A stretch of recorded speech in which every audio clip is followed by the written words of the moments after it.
En el libro de Hechos, el capítulo 3, el versículo 26, como ya lo dijo mi hermano Edward, este mes estamos hablando de la conversión y el lema del día de hoy es la renovación. Amén. Hechos, el capítulo 3, versículo 16, que dice así: a vosotros primeramente Dios, habiendo levantado a su Hijo, lo envió para que os bendijese, a fin de que cada uno se convierta de su maldad. Amén. Puede tomar asiento mi hermano, esté cómodo.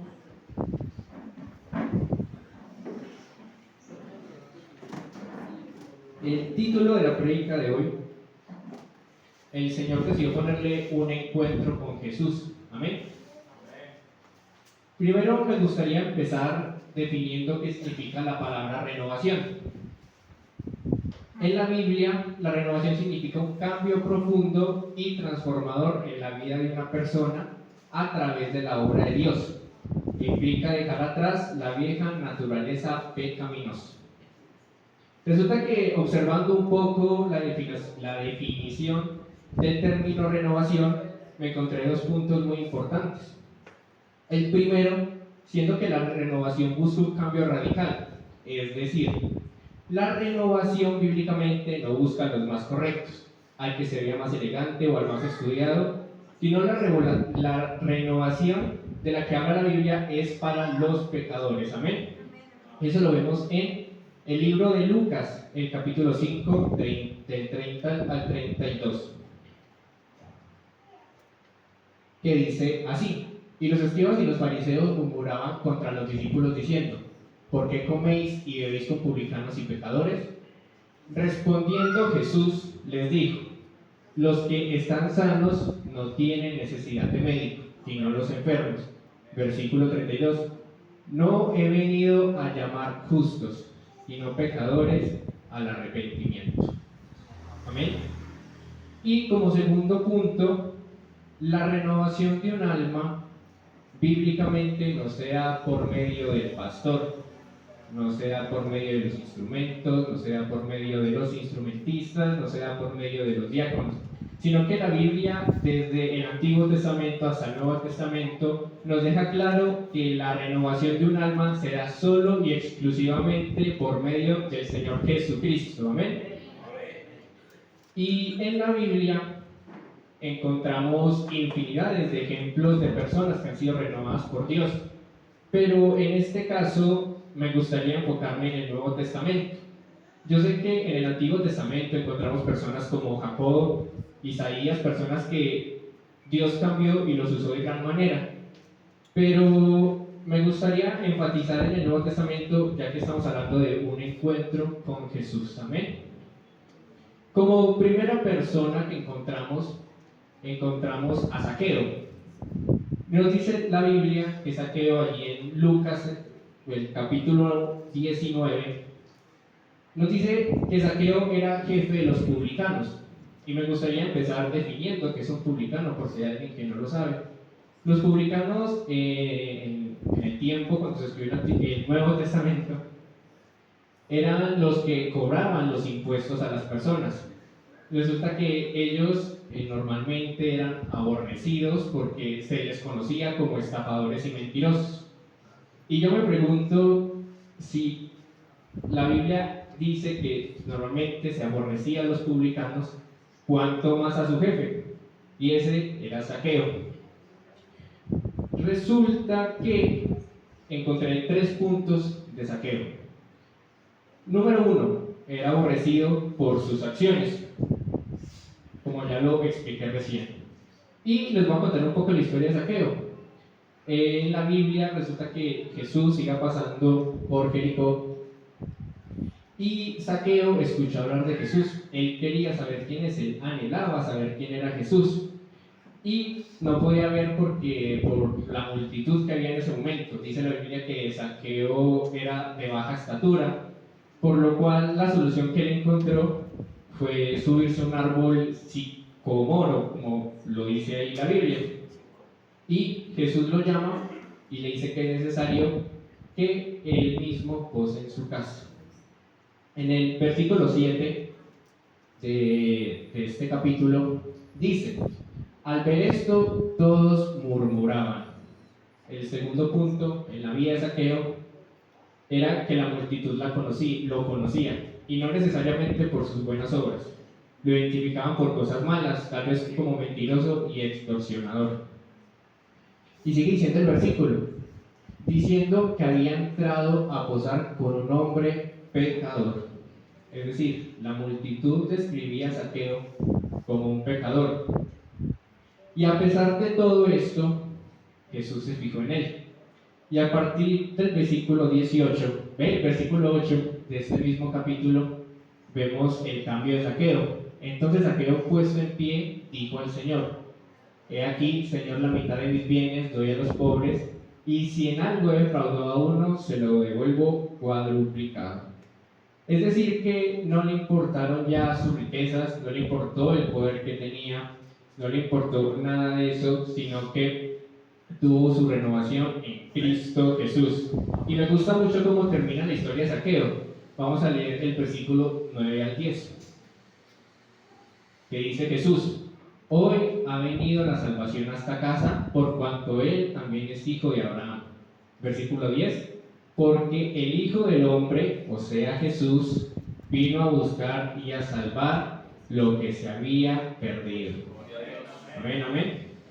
En esta historia se resalta algo importante, y es la importancia de Jesús en la vida de los pecadores y el plan de salvación que tiene con ellos. Solo un encuentro con el Maestro basta para que el mentiroso deje de ser mentiroso, para que el estafador deje de estafar, para que el ladrón tal vez ya no robe más y para que lo que se conoce como lo peor pase a ser hijo de Dios. Amén. Su poder hace que el blasfemo, el injuriador y perseguidor, que tres palabras más fuertes, ¿no? Blasfemo, injuriador y perseguidor. Estas tres palabras, porque tal vez uno dice, ah, no, pero Zaqueo solo era un mentiroso. Zaqueo, ¿quién no ha dicho en la vida tal vez una sola mentira? No, a Zaqueo lo perdonó porque para Dios una mentira es pequeña, pero le recuerdo que para Dios todo el pecado tiene la misma gravedad. Amén. Y resulta que la Biblia nos cuenta de alguien muy interesante.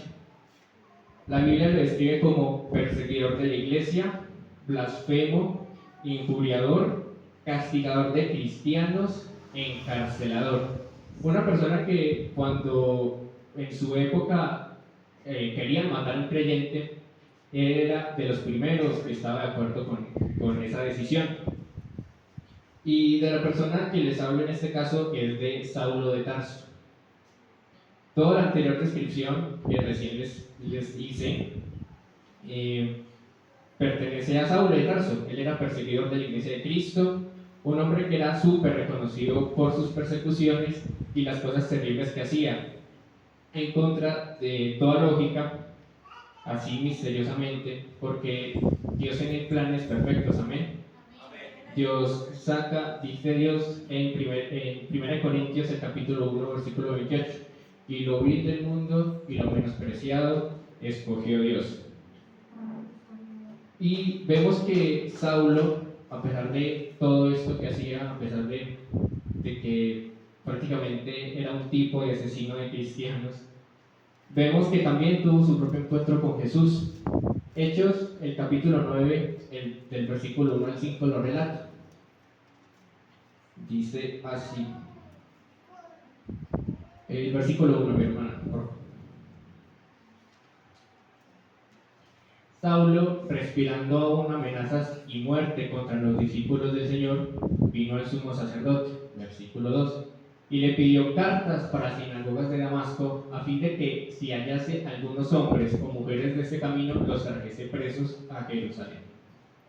Mas yendo por el camino, aconteció que al llegar cerca de Damasco, repentinamente le rodeó un resplandor del cielo, versículo 4, y cayendo en tierra oyó una voz que le decía, Saulo, Saulo, ¿por qué me persigues?